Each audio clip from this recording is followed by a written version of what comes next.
we're finding some very, very interesting things at Khirbet el-Maqader. Not only do we have a late Bronze Age fortress that relates to the epic of Joshua 7 and 8, but we also have a little first century village there, 10 miles north of Jerusalem, that's never been excavated and never had anything built on top of it. It's pristine.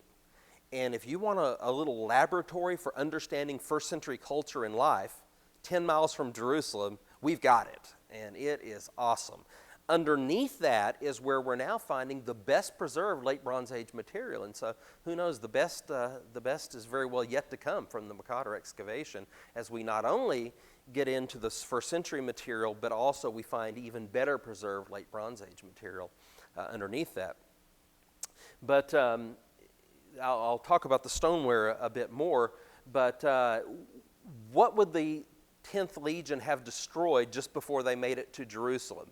Well, in my mind, I'm trying to think, are there any other villages between our village, which doesn't have a name, by the way? I have a theory, but I'm not ready to spout that forth yet. But between our village and Jerusalem, were there other villages? And we're just not quite sure right now. Was this the last place that was destroyed before the 10th Legion made it to Jerusalem? And if so, then that's just all the more interesting.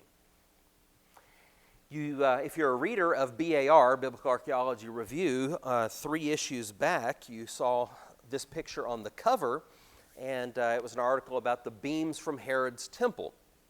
And the author of this article is actually one of our professional staff members at Khirbet el-Maqader. His name is Peretz Reuven, and while Bryant is our primary ceramic typologist, especially dealing with the early periods, with the late periods, we're talking about the Hellenistic pottery, the Roman pottery, the Byzantine pottery. Peretz is the guy who's helping us with all of this publication. He's an expert in small finds and has been a sort of a right-hand person for Elat Masar in her work in the Ophel area. But he wrote this feature article for BAR a few months ago, and some of you, I'm sure, read it. These are the beams that he documents in his excellent article. Very likely came from the temple, and some of these, before they were in Herod's temple, he makes the case were actually in Solomon's temple.